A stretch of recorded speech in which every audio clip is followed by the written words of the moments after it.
Hey guys, welcome to my YouTube channel MBA Pathshala. मेरे YouTube channel MBA पाठशाला पर आप सभी लोगों का स्वागत है। और स्टार्ट करते हैं आज के सेशन में एक और प्यारा क्वेश्चन जो कि हम लोगों ने ज्योमेट्री से लिया है। आपको पता है हम लोग ज्योमेट्री के इंपोर्टेंट क्वेश्चंस कर रहे हैं अपनी इस सीरीज में, ठीक है। तो बात करें अगर इस इंपोर्टेंट क्वेश्चन की ज्योमेट्री के, तो इसमें हम लोग देखना क्या करने वाले हैं। बड़ा ही प्यारा क्वेश्चन है, ठीक है। तो ज्योमेट्री से रिलेटेड क्वेश्चंस करेंगे, ठीक है। ज्योमेट्री में भी जो हमारे जिन क्वेश्चंस में सिमिलैरिटी का प्रॉपर यूज होता है वो क्वेश्चंस हमें ढंग से देखने हैं, ठीक है। यस, तो ये छोटी सी इंफॉर्मेशन मेरे बारे में, अगर आप लोगों को मेरे बारे में जानना है। And this is our official Telegram channel, MBA पाठशाला हमारा ऑफिशियल टेलीग्राम चैनल है, ठीक है। आप लोग इस टेलीग्राम चैनल को ज्वाइन कर सकते हैं अगर आपको सारे के सारे अपडेट्स चाहिए, पीडीएफ चाहिए, ये सारी चीजें आपको यहीं पर मिलने वाली है, ठीक है। सेशन के अपडेट्स और पीडीएफ वो यहीं पर सबसे पहले अपडेट की जाती है, ठीक है। इसका लिंक आप लोगों को कमेंट सेक्शन में मिल जाएगा और डिस्क्रिप्शन में मिल जाएगा, ठीक है। तो ये हमारे पास क्वेश्चन है, प्यारा क्वेश्चन है, ठीक है। सबसे पहली बात तो ये एक बड़ा ही अमेजिंग क्वेश्चन है अगर हम लोग देखें तो इसको, ठीक है। एंड इस क्वेश्चन में क्या क्या गिवन था मैं वो आप लोगों को बता देता हूं, क्योंकि आप लोगों को ये नहीं पता लगेगा कि इसमें क्या गिवन है, ठीक है। तो सबसे पहले तो मैं आप लोगों से ये बताना चाहूंगा कि इस क्वेश्चन में मतलब गिवन क्या है। जब तक हमें गिवन नहीं पता होगा तो हम लोग क्या करेंगे। सबसे पहले तो वही देख लो कि ये जो तीन दिखाई दे रहे हैं ना आपको, तीन बॉक्सेस, मतलब ये और ये भी, ये तीनों स्क्वायर्स हैं। मतलब अगर मैं बोलूं ए बी, ये सी है, ये डी है, ये ई है, ये एफ है, ये जी है, ये एच है। तो A B C D E F and C F G H, ये तीनों के तीनों स्क्वायर्स हैं जिनकी लेंथ कितनी है हमारे पास 10 है, ठीक है। जिनकी लेंथ हमारे पास कितनी है 10 है। ये बात समझ में आ रही है, मतलब साइड 10 है और स्क्वायर की चारों साइड्स बराबर होती हैं, चारों एंगल 90 डिग्री होते हैं। इतनी कहानी आपको क्लियर होगी, ठीक है। तो ये तो इसमें सबसे पहले ये गिवन था कि तीनों के तीनों स्क्वायर्स की साइड कितनी है 10 है, ठीक है। अब हमें क्या निकालना है वो मैं आप लोगों को बता देता हूं। हमें निकालना है यहां पर शेडेड पोर्शन का एरिया। कौन सा एरिया शेडेड है यहां पर, जरा वो देख लीजिए। यहां पर कौन सा एरिया शेडेड है, मुझे इस शेडेड पोर्शन का एरिया निकालना है। मुझे इस शेडेड पोर्शन का एरिया निकालना है। मैंने इससे पहले भी 2 क्वेश्चन अपलोड किए हैं। ऐसा नहीं है कि सिर्फ हमसे वो यही पूछ सकता है। उसका मन करे तो वो ये वाला ट्रायंगल ही पूछ सकता है, उसका मन करे तो वो ये भी पूछ सकता है, उसका मन करे तो वो ये भी पूछ सकता है, उसका मन करे तो वो ये भी पूछ सकता है। तो हमें सिर्फ एक से चीजें सीखनी है और बाकी सेक्शंस में इंप्लीमेंट करना है कि अगर कल को उसने ये वाला एरिया पूछ लिया तो मेरी क्या अप्रोच होगी।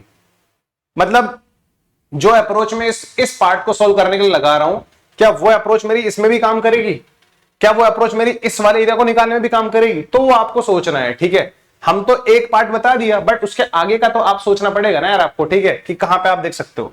And these are the options, ठीक है। ये ऑप्शंस है, ठीक है। ये साइड अच्छा कुछ भी आ सकती है, ये 10 है, ये 10 है और इस वाले स्क्वायर की साइड भी कितनी है 10 है। ये तो अपने को गिवन है।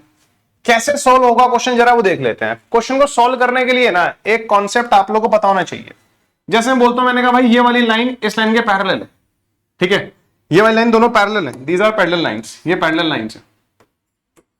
अगर ये लाइन पैरेलल्स हैं तो आपको पता होना चाहिए, आप क्या करो, इस वाले वर्टेक्स को इससे मिला दो और इस वाले वर्टेक्स को इससे मिला दो। तो सबसे पहली बात मैं आप लोगों को जो बताना चाहूंगा वो ये होगी, ये ए है, ये बी है, ये सी है, ये डी है, ये ई है। तो सबसे पहले आपको ये जानना है, अगर ये लाइन पैरेलल है तो ये वाला जो एंगल होगा ना वो इसके इक्वल होगा। These are alternate interior angle. ये वाला जो एंगल है वो इसके बराबर होगा। These are vertically opposite angle. और ये वाला जो एंगल है ये इसके बराबर होगा। These are alternate interior angle. मेरा सिर्फ सिंपल सा पॉइंट ये है, अगर 2 लाइन कभी भी पैरेलल है और वो इस तरह से इंटरसेक्ट कर रही है तो 2 कॉन्ग्रुएंट ट्रायंगल्स की शुरुआत वहां से हो जाती है और सिमिलर ट्रायंगल्स की शुरुआत वहां से हो जाती है। ये वाला ट्रायंगल जो है A C B, triangle A C B जो है, triangle A C B similar होगा ई सी डी के। ए सी बी सिमिलर होगा ई सी डी के, ठीक है। ये आप लोगों को पता होना चाहिए, ठीक है। चलिए, तो ये इतनी कहानी क्लियर है हमें। तो हम लोग थोड़ा आगे बढ़ते हैं जरा, ठीक है। तो इस चीज को थोड़ा समझने की कोशिश करेंगे अपने इस क्वेश्चन में। आप कहोगे सर ये यहां पर कहां इंप्लीमेंट होता दिखाई दे रहा है आप लोगों को, आपने कैसे ये क्यों बताया हमें। मुझे ये सबसे पहले यहां पर इंप्लीमेंट होता दिखाई दे रहा है। अगर आप ध्यान से देखो तो आपको ये वाली लाइन जो है, क्या ये वाली लाइन जो है क्या इसके पैरेलल नहीं है, ये बताओ जरा, आया ना। इस पॉइंट को अगर मैं यहां पर बोल देता हूं, आई बोल देता हूं, आई, तो जो आई एफ है क्या आई एफ ए ई के पैरेलल नहीं है। और अगर पैरेलल है तो ये दोनों ये छोटू ट्राइंगल ये ट्राइंगल अगर ये O है तो FOI, ट्राइंगल FOI जो होगा वो सिमिलर होगा AIE के, सिमिलर होगा ट्राइंगल AIE के, हाँ या ना। जो ट्राइंगल FOI है वो सिमिलर होगा AOE के। कौन से क्राइटेरिया से? एंगल सिमिलरिटी क्राइटेरिया से, मतलब ये वाला जो एंगल है इसके बराबर होगा, ये वाला एंगल जो है इसके बराबर है, वर्टिकल अपोजिट एंगल। अगर किन्हीं भी दो ट्राइंगल्स के दो एंगल इक्वल हो जाते हैं तो वो ट्राइंगल्स क्या हो जाते हैं? हमारे सिमिलर हो जाते हैं। आप लोगों को पता होगी ये बात, ठीक है। तो ट्राइंगल FOI सिमिलर होगा ट्राइंगल AIE के। अगर दो ट्राइंगल सिमिलर हैं तो उनकी कॉरस्पॉन्डिंग साइड्स का रेशियो क्या होता है? बराबर होता है। ये बड़ी इंपॉर्टेंट बात है जो आप लोगों को पता होनी चाहिए।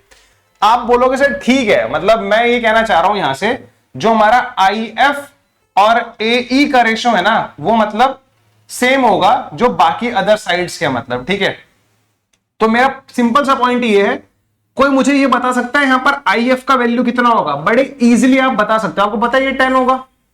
जस्ट इमेजिन, क्या आपको पता है जो जितना EF है उतना FG है, जितना EF है उतना FG है। आप लोगों ने एक चीज पढ़ी होगी, किसी ट्राइंगल में अगर ये लाइन इसके पैरेलल है, किसी ट्राइंगल में जो ये पॉइंट A है, ये पॉइंट B है, ये पॉइंट C है, AB का जो मिड पॉइंट है वो D है, AC का मिड पॉइंट जो है वो E है, AB का जो मिड पॉइंट है वो D है, AC का जो मिड पॉइंट है वो E है।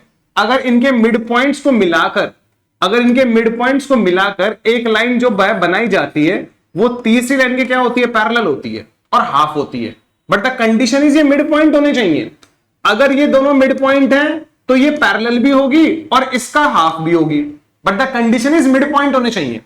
अब इस मिड पॉइंट थ्योरम का कन्वर्स क्या होगा कि अगर ये इसके पैरेलल है और ये मिड पॉइंट है तो ये भी मिड पॉइंट होगा। तीनों में से कोई दो चीज होनी चाहिए। वो तीन चीज कौन सी है? या तो ये दोनों मिड पॉइंट दे दो, ये दोनों मिड पॉइंट दे दिए तो ये इसके पैरेलल, या ये इसके पैरेलल दे दो और एक मिड पॉइंट दे दो तो दूसरा भी mid point. Converse of mid point theorem से मैं देख पा रहा हूं यहां पर कि जो हमारे पास ट्राइंगल है EGH, क्या आपको ट्राइंगल EGH दिखाई देता है? ट्राइंगल EGH में जो F है वो मिड पॉइंट है किसका? EG का। जो F है ना वो मिड पॉइंट है किसका? EG का। अगर ये मिड पॉइंट है और ये वाली लाइन इसके पैरेलल है, ये वाली लाइन इसके पैरेलल है क्योंकि ये भी 90 होगा, यहां पर ये भी 90 है, स्क्वायर है तो पैरेलल होंगे, कॉरस्पॉन्डिंग एंगल इक्वल है। पैरेलल है तो I भी क्या होगा? मिड पॉइंट होगा। I भी क्या होगा? मिड पॉइंट होगा, हाँ या ना?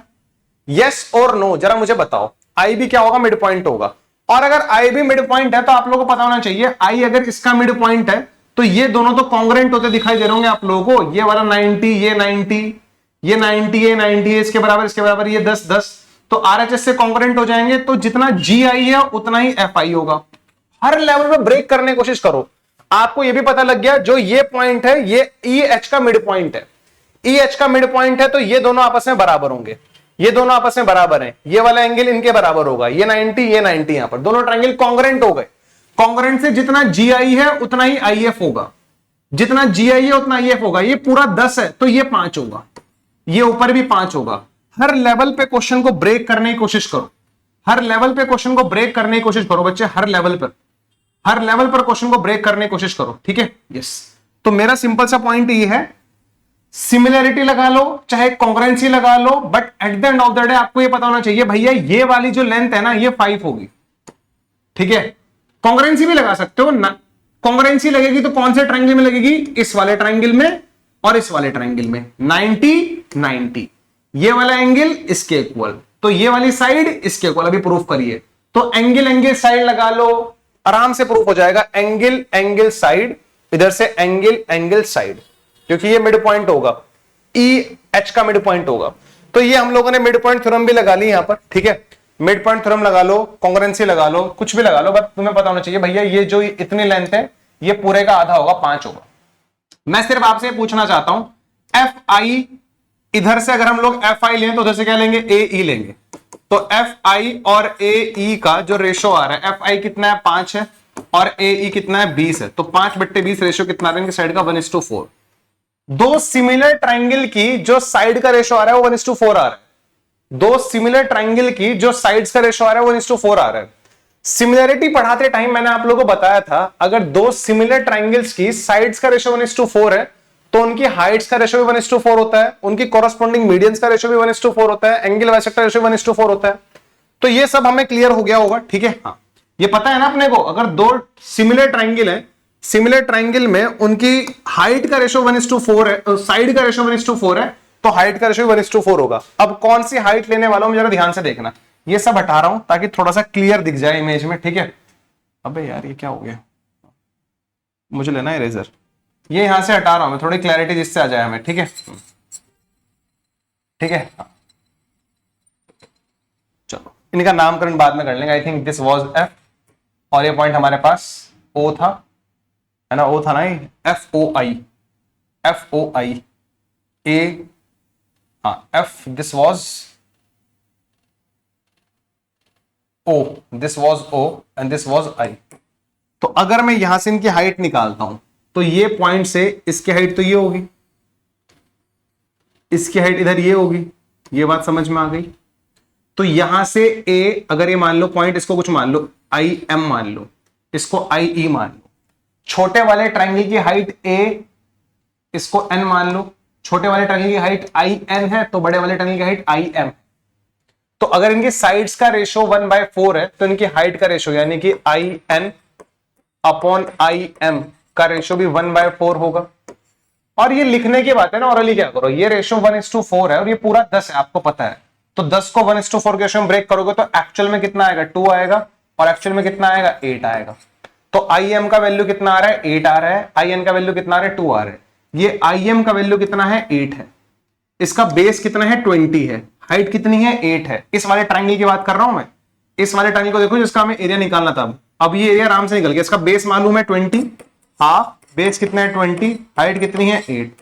इसको सोल्व कर लो, 10 × 8 कितना होता है, 80 सेंटीमीटर स्क्वायर हमारा answer. Similarity, mid point theorem, congruency, ये बड़ी बेसिक चीजें हैं ट्रायंगल की, जिनके बेसिस पे हम लोग बड़े बड़े क्वेश्चंस को इजीली सॉल्व कर सकते हैं।